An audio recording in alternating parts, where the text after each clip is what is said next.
May the best brand win with Scott Robertson's Music Biz Marketing Strategies. Now, here's your host, Scott Robertson. Hey, happy Friday, everybody. You are tuned to May the Best Brand Win on Entertalk Media, the undisputed leader in music biz talk. And I am Scott, your host, and a man who thinks women live longer than men, mainly because we men do things that are involved with electricity and water, often at the same time. So there you go. You know, Paul B. is not with us on the show right now. He is the new warlord that's running the Chaz settlement up in Seattle. Congratulations to Paul for that. Good benefits, lots of followers, all the beer and hose you can handle, right, Paul? But we do miss him back at Entertalk producing the shows. That's his true gift. We hope he comes back from his throne in Seattle and visits us soon. Come back, Paul, and don't drink too much of the Kool-Aid while you're up there. So who am I? What do I do? How do you reach me?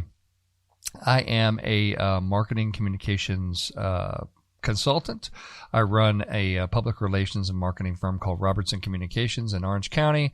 You can find me. You can send an email to scott@robertsoncom2ms.com.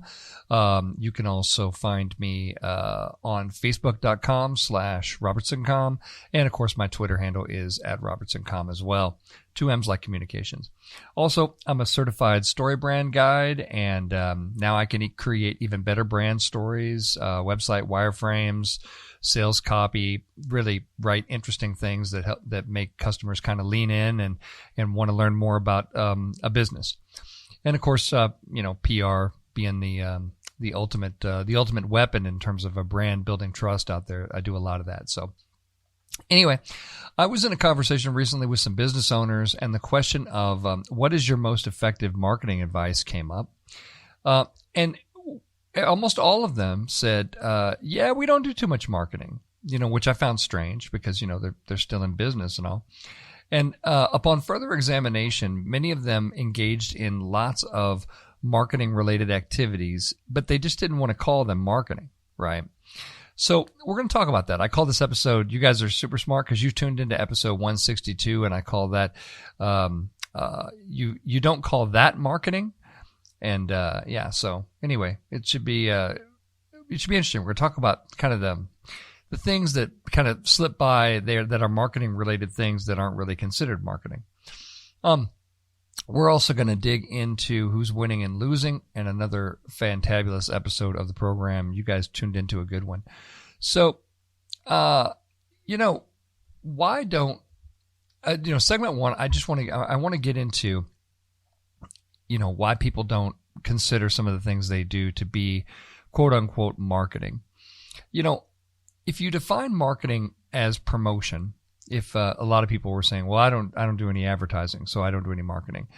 That's a really limited vision of marketing, right?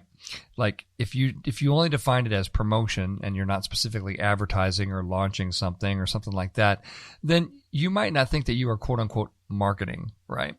But marketing, the word marketing is big. It's too big, actually. It's really, really big. It encompasses a lot of things. I know people that work in marketing and they don't do anywhere close to the same job. It can include things like, research. We just had a show on pricing. So much of marketing is pricing. Distribution.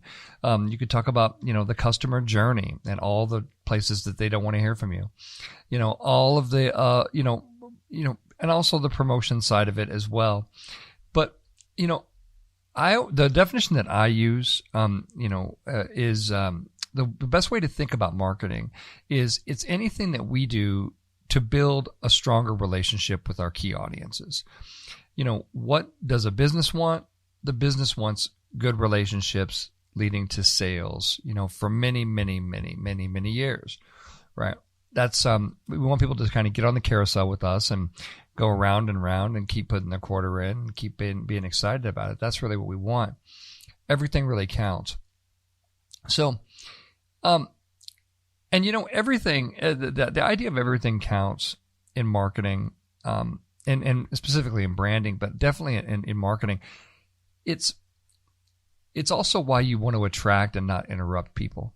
Because if everything you do counts, if everything you do, can be, tied back to marketing, can be tied back to that relationship, then you want to be more of a magnet than a funnel. You want to attract more people to you than you want to, send a message down and try to weed people out, because as they're going away from you, they're hating you, and that's not good for relationship building. So some of these things, some of these business owners, this conversation kind of fascinated me, and some of the things the business owners said were really interesting. Some of the things they do are marketing. Number one, networking. Networking is absolutely marketing. It absolutely is marketing. You are building relationships. You are getting people to know, like, trust your brand. You're doing all those kind of things. You're sitting on endless Zoom calls and getting to know people. And you're doing that and making the time investment and the business investment to do that because you want a relationship with them. Either they can help you in some way, either by being a resource or by giving you their business or you giving them your business, that kind of thing. But networking is absolutely marketing. And one of the business owners said, "Well, I don't really consider networking marketing." Well, you may not consider it marketing, but it is. It absolutely is. And you spend money to do it, because anytime you're making a decision to say, yeah, let's go have a coffee, that's billable time. And where does that billable time show up? It shows up in the business development, AKA the marketing budget, that kind of thing. So absolutely, that's marketing. This one lady, she works for an HR company, and she said, "Oh, well, just really the behavior of our organization. We don't do a lot of marketing, but we just try to just do good things." And I said, "Well, give me an example of some of the good things you do." And they said, "Well, when COVID hit, we made a bunch of calls to our clients that had, that all of our clients that were over 80, just to see what they were doing and just to talk and just to see if they were freaked out or if there's anything that they needed and those kind of things. And we made some targeted phone calls to the seniors that were in our in our database." And I said, "Yeah, absolutely, that's marketing. That's absolutely marketing. I mean, you call it just being a good company and doing good things, but absolutely it is, because you're reaching out, you're building it's a relationship that you want. It's a relationship that you want with them. It's a relationship they want with you, and then you're investing time in that relationship. And plus, it's just that's a really, really good thing. It made them personally feel good that they were doing it, and it made and it made their clients, who are over 80 say, "Hey, that company took the time to call and find out if I was okay when I might not have been okay, and see if there was anything that I needed when I might have needed something." Yeah, that's the work, man. That is the work of marketing. I'm reading this new book on contact marketing by this great guy. I'll hold it up here in the Periscope, by Stu Haneke, and it's called Get the Meeting.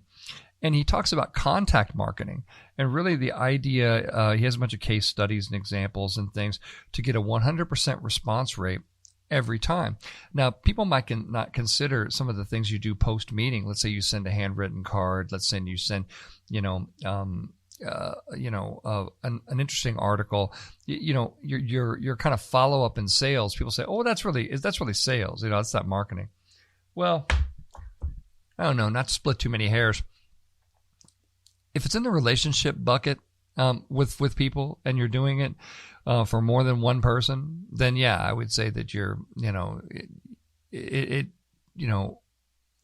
depending on the tactic, you're probably in the marketing bucket even more so than you're in the sales bucket. But this is a really interesting book. It does talk about like this idea of contact marketing, and Stu just talks about all the different ways that he was able to that he's able to get meetings with people with 100% success rate. And so it's definitely worth the read for that. But I don't think people would necessarily think about, until he started calling it contact marketing, I don't think anybody would they probably would have classified that under sales, or they probably would have said, well, we just send cards out, and that kind of thing. And actually that subject came out, the idea of Christmas cards and that sort of thing. It said, so you send out holiday cards to your clients. I mean, is that marketing or is that just being nice? And the answer is, yeah, it's both. It's definitely both, but it's definitely marketing. Organizations that I've worked for, we send out cards just to remind our clients, hey, we're thinking about you. We're thinking about you during the holidays. We hope you have great holidays. And it's sort of about being a person at some point too. Really, really important stuff. But the main point of this segment and kind of what we're talking about is it amazed me how many business owners were doing things, like I said, like networking, like, nurturing referrals, things like that. But then they wouldn't classify that as marketing.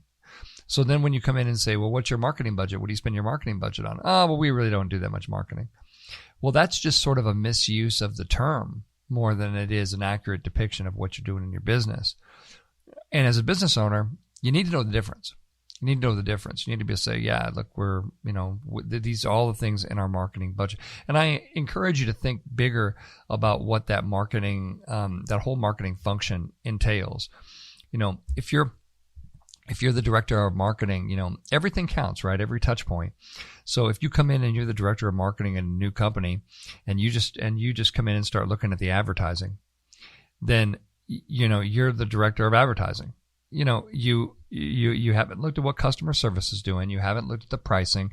You haven't looked at the marketplace. You haven't looked at the research. You haven't looked at, there's a 100 things I can name that you haven't looked at.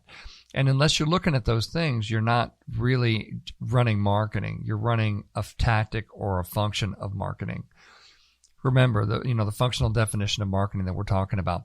Whatever it takes to build a strong relationship and keep a strong relationship.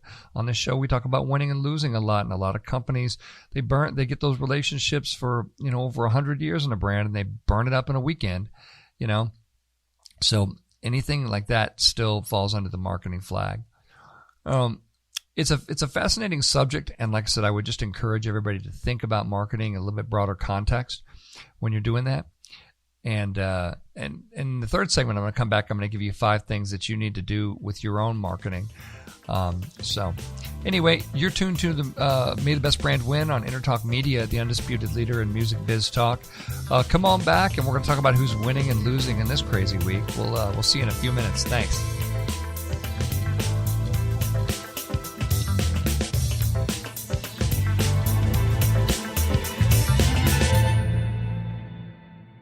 Hey there. Happy Friday, everybody. You are tuned to May the Best Brand Win on Entertalk Media, the undisputed leader in music biz talk. I am Scott, your host. We're talking about some of the things that are marketing that people don't seem to think are marketing, that, the kind of all the marketing activities that don't actually get counted as marketing, I guess is a good way to say it. But we're taking a break here in segment 2 and talking about who's winning and losing. Oh, let's start with Live Nation. Live Nation, you know them, you love them. They do a bunch of live events. They run all the concerts in the world. They want artists to take a pay cuts and cancellation burdens for the shows in 2021. Interesting that these are the shows in 2021, right? Like we're not even out in 2020 yet. But so Live Nation this week, and this story's in Rolling Stone if you want to see it. The Live Nation, the largest live events company, is making changes in reaction to the uncertainty. In a memo obtained by Rolling Stone, the company told its talent partners that it plans to make an array of alterations for concerts and festivals in 2021. Many of the new policies shift financial burdens to the artists. Shocking. For example, the company wants to decrease the monetary guarantees promised to artists before an event by 20% across the board. They say if a concert's canceled due to poor ticket sales, it will give artists 25% of the guarantee as opposed to 100% that promoters are currently expected to pay. Moreover, if an artist cancels a performance in breach of the agreement, the artist will pay the promoter 2 times the artist's fee, the type of penalty that, as Billboard notes, is unheard of in the live music industry. It's an interesting memo. There's a lot of, there's a lot of BS in the memo, to be honest. I mean, I won't even do it, but anything that starts like this is a memo they sent to the talent agencies. The global pandemic has changed the world in recent months, and with it, the dynamics of the music industry. We are in unprecedented times and you can almost do like a bingo card and every time they do some kind of cliche or something, you could, put another chip in there and you'd have like bingo by the time you got to the end of the memo. Just as a quick word, don't write BS like this, right? There's a way to just cut through this without having to have something that flows like this and sounds like, just get there. Just get there. Get there faster, honestly. So, losing. Live Nation's losing. Live artists are losing. That's all kinds of losing there. Well, should we talk about all the packaged goods revisiting their packaging over their racist origins? Lots of that going on this week in the wake of the Black Lives Matter continuing protests and sort of this general feeling that racial injustice is now our country's biggest problem. Aside from that virus, that was our biggest problem a little while back, but apparently that wasn't a problem. What's interesting about the narrative is, the virus wasn't a problem while the racial injustice was flowing pretty strong. But then when the racial injustice thing started to die out a little bit, now it's the virus again. And now it's the virus again. You live long enough in this business, you start to really question stuff like that. And rightfully so. But let's get back to it. So Cream of Wheat has become the fourth brand recently to look at its packaging. So Cream of Wheat has an African American chef and sort of an old-timey Caucasian maid, I guess, standing there, and talk. So now they're initiating an immediate review of the Cream of Wheat brand packaging. So Cream of Wheat's criticized for the chef character Rastus that has been featured on its packaging since 1890, whose name is widely considered derogatory to black men. They recognized public concerns regarding the chef image and committed proactively to take steps to ensure the brand does not inadvertently contribute to systemic racism, which is a new term, right? So Aunt Jemima pancake mix, PepsiCo owns so many foods, and they decided that they were going to replace Aunt Jemima with a completely new brand, right? Even though, as a lot of people pointed out on social media, Aunt Jemima, the lady, whose image became Aunt Jemima, Nancy Green, I believe it was the first, one of the first black millionaires in this country, and then donated a lot of her money to anti-poverty campaigns and was just a beacon and a hero to the African-American community, in the 1920s. So that seems like somebody you'd want to have on your package. I mean, I would. Then, all right, so then they're going to change it to a loving grandma. But I don't know. They're going to, who the hell knows anymore? So many companies are doing this. This is my main question to you. If you want this stuff to seem real to people, you can't do it in reaction to like the Black Lives Matter protests. If you were uncomfortable with how your brand was being positioned, it's America. You can change it. You can put whatever you want. Put Snap, Crackle, and Pop on it. Put a talking bear that uses toilet paper in the woods. It's America, man. Use your creativity. Do whatever you want to do. But the bottom line is you don't change it just because all of a sudden you've got some kind of guilt or that you feel like, to me, that's not really very authentic. And the reason that you say, oh, you're changing it, it's like, well, why didn't you change it a week before? Why didn't you initiate this? It took all these protests and everything for you to look at your own packaging of your own brand of the thing that you manage on a daily basis and determine that now is the proper time to do that.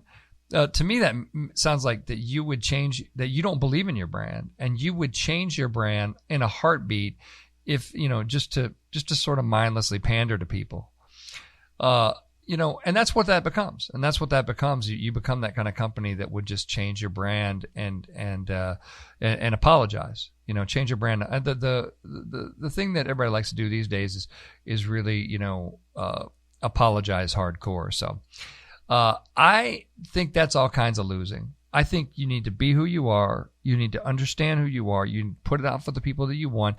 If some people don't like it, tough. Screw you. If you really have done the thinking about your brand, if you really care about it, if you really have people working on it, then you put your thing out, and there won't, I hate to break it to you, but there's people going out of their way to be offended by something, and they might just have to, suck it. And sometimes that's the bold choice. You win more customers. You can win more people to your side of things by being authentically who you are instead of being afraid and running away.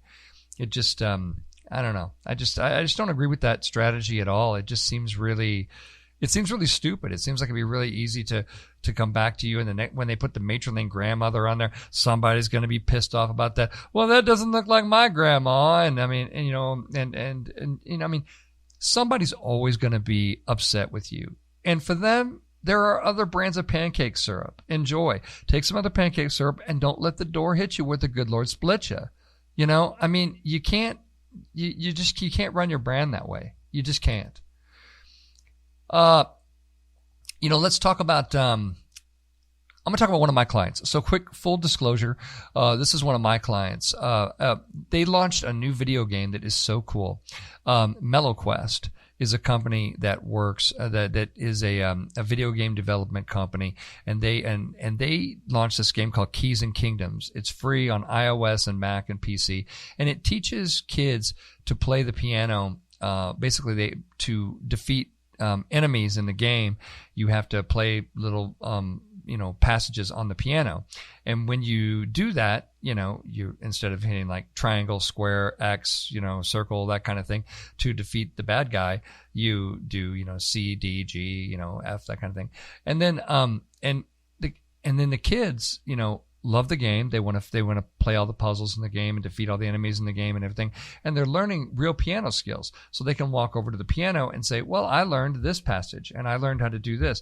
And so it builds real piano skills in a kind of a surprising and interesting way. It's kind of like Legend of Zelda meets Guitar Hero, but for the piano. So, really, really cool. Cool shout out to them. Definitely winning. And, we've been able to get some great coverage this week for them as well. But I just like what they're doing, trying to get more kids involved in music. And it's a really clever way to do it. Again, the game's called Keys and Kingdoms, and it's available on Mac and PC and iOS for free as a free trial. And, you can plug in a MIDI keyboard to it and really, really blow it out if you want to. Really neat game. Winning. We got some bankruptcies to report, though, in the post-COVID. Chuck E. Cheese may be filing for bankruptcy. So 3 months after the government shut down the U.S. economy for the COVID-19 pandemic, the pizza and arcade franchise Chuck E. Cheese may be filing for bankruptcy to offset the massive losses it incurred. And I could see it. Even if you're comfortable going out to a restaurant, Chuck E. Cheese was pretty funky before. Honestly, you go to birthday parties and your kid's in that ball pit. I think we've discussed it. I don't think anybody's going back to that ball pit and that little playground area and stuff. Kids are little petri dishes full of, bacteria and stuff. And it's just like that place was kind of crawling before. So I could see it. And I think that the days for that may be over.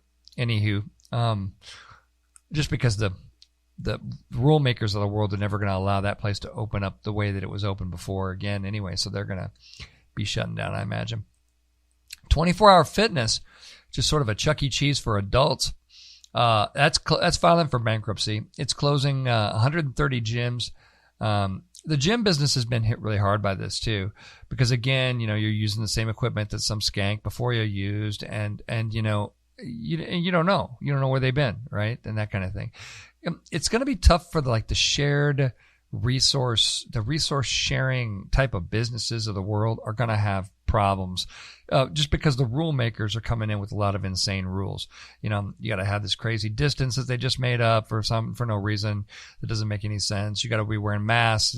They made that up for no reason. It doesn't make any sense. You got to wipe down the equipment. Yes, that makes a lot of sense. I mean, wipe down the equipment. Good call. You got to do all those kind of things, but all these places that rely on sort of memberships and that kind of thing are, and like shared equipment are going to be in trouble. So 24 Hour Fitness, the latest casualty in that battle as well. They're filing for bankruptcy, definitely losing. According to an AP poll, and you have to take it with a grain of salt, I guess, but it's been a pretty rough year for the American psyche, and folks in the United States are more unhappy today than they've been in nearly 50 years. Not a massive surprise, I got to say. So the survey finds that just 14% of American adults say they're very happy, down from 31% that said the same thing in 2018. And then 23% said they felt isolated in recent weeks, and now 50% say they were isolated. Well, you were isolated, I mean, that's just like, what did you have for breakfast this morning? Chances are you'd be able to accurately report that. It's interesting.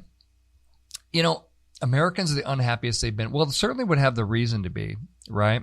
We went from the strongest, fastest growing American economy at the beginning of this year to one of the worst to terrible economic news all over the place, and businesses closing and everything else, and just, let's be honest, just a lot of politically driven nonsense that is all aimed toward November. It's pretty obvious to see that if you look closely enough.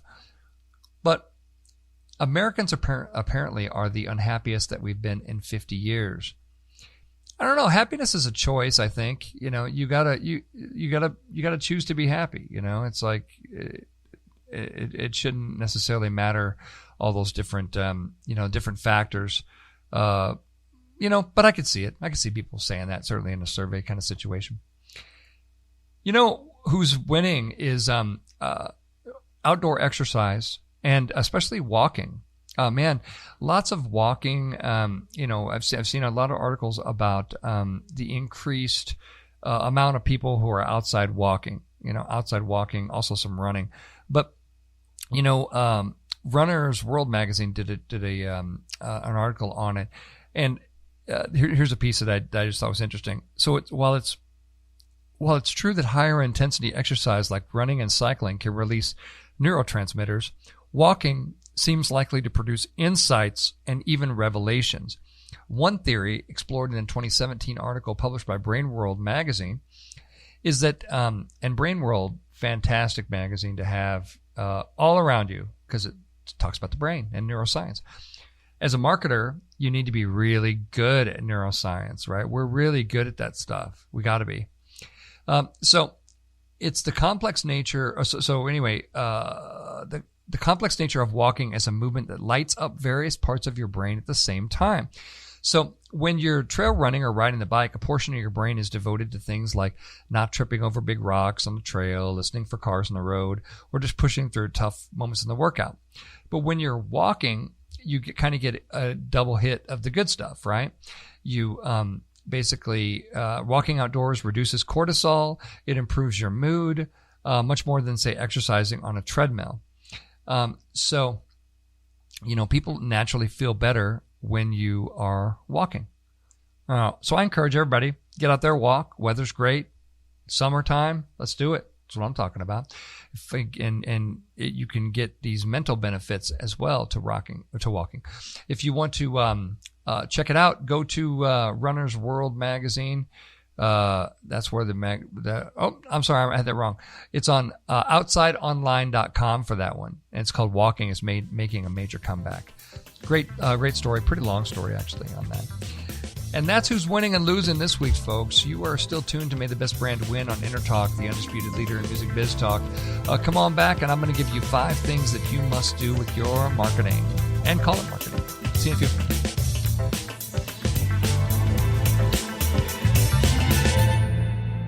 Hey, happy Friday, everybody. You are tuned to May the Best Brand Win on Entertalk Media, the undisputed leader in music biz talk. I am Scott, your host. The show, episode 162, we've been talking about sort of the things that businesses do to market their business that they don't actually call marketing, which is kind of strange. And we talked about that in the first segment. But now let's shift gears and talk about 5 things that you must do with your marketing if you want to be successful. From me to you, here we go. Number 1, before you do anything, know your customer inside and out before you start talking to them. If you can. If you're a new company and you're just starting to an audience, you can't invest too much in knowing all about them, everything about them. Study examples of them on social media. Study hashtags that your customers are interested in. Think quite a bit about them, their journey, what problem they're trying to solve, why it's important for them, that kind of thing. Really, really important stuff. Tip number 2, start everything off with a great message. It all begins here. It doesn't begin at design. It doesn't begin with a logo. It doesn't begin with a name. It doesn't begin with any of that. It begins with a message. Like we talked about in last week's show in the Marketing's Order of Operations, MDC. Marketing, or message, M, D for design, and then C, collateral. In that order, messaging, design, collateral. Messaging, design, collateral. Every single time, right? Start with a great message.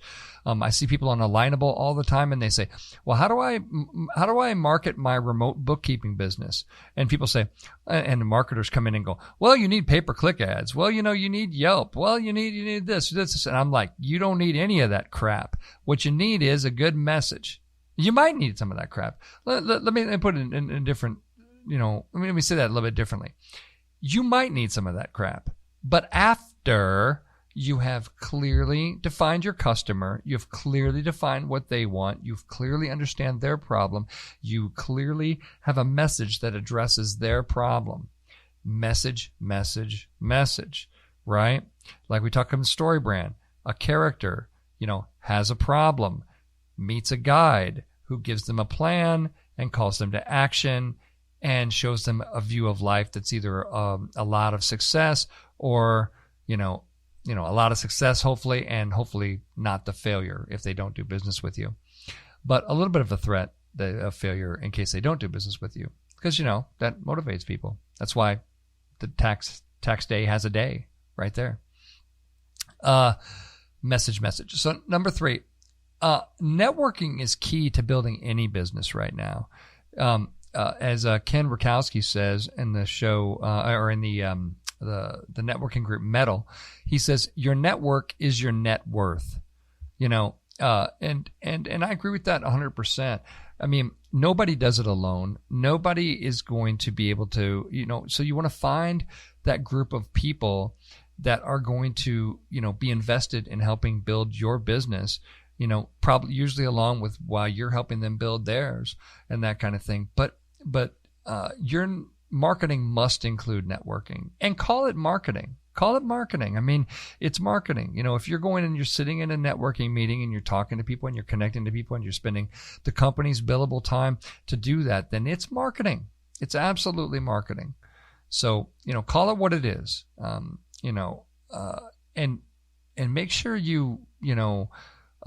when you're doing one of the some of the best things you want to do in terms of networking is you legitimately want to have a heart and a mindset that wants to help people. The best networkers are legitimately trying to help people. They're not saying, "Oh, well, I'll help Bob today, and then in 2 months he'll give me a finder's fee for this client." Don't do that. That's not a way to build a business. That's not a way to build anything here in 2020.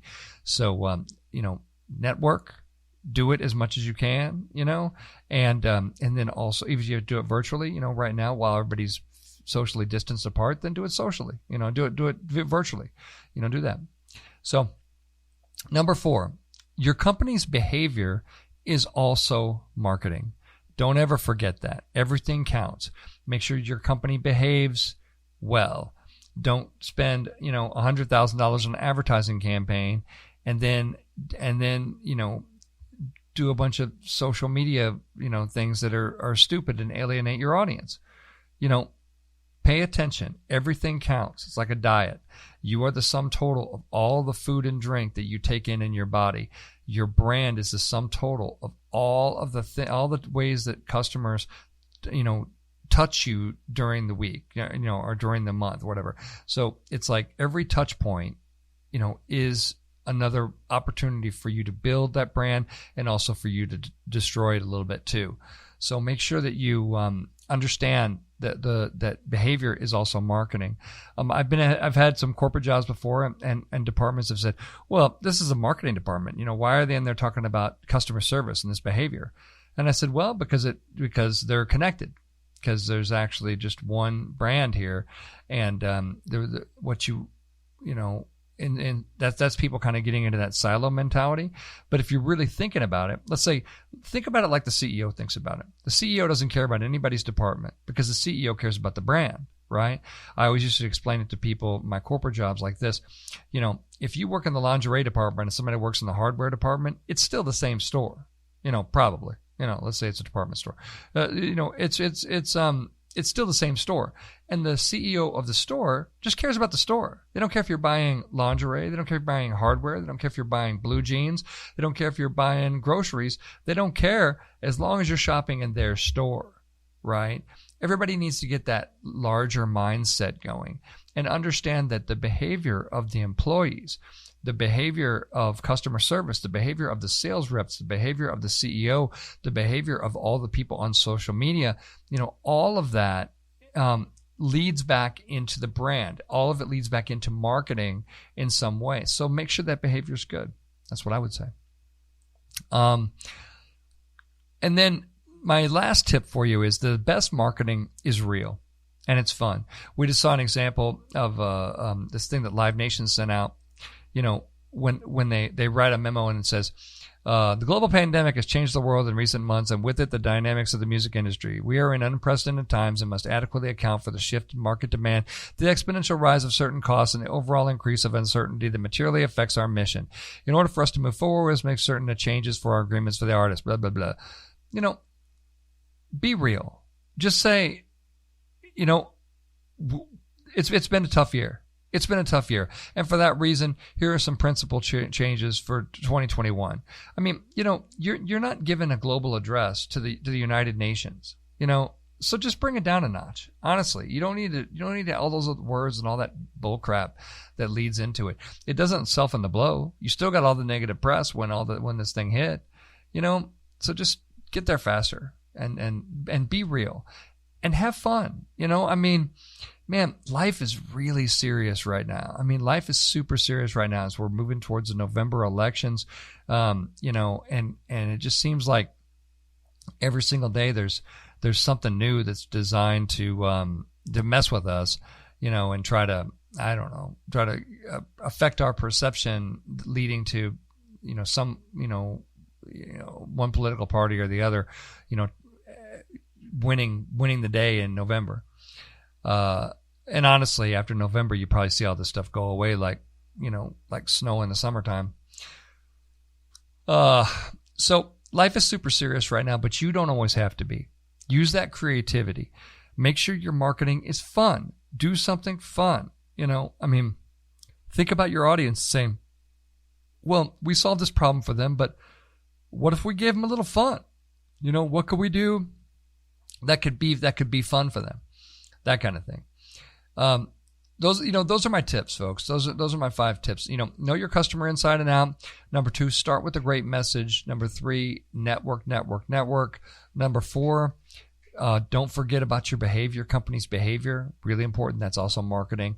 And number 5, make it real and make it fun. Make it real fun. There you go. So what have we learned, folks? We learned that, we know that marketing is all around us. And some of the things business owners are doing when they say they aren't doing marketing are actually marketing. Who knew? Lean into it. Use it. Make your marketing memorable, real, and spectacular. Your company absolutely deserves that. The world deserves that. The world deserves to have better marketing, and that's why you listen to this show, and that's what we're trying to do here. So until next week, this has been Scott. Happy Father's Day to all the dads out there, and we will see you next week with another fantastic show. Be safe. We'll see you around. Bye-bye.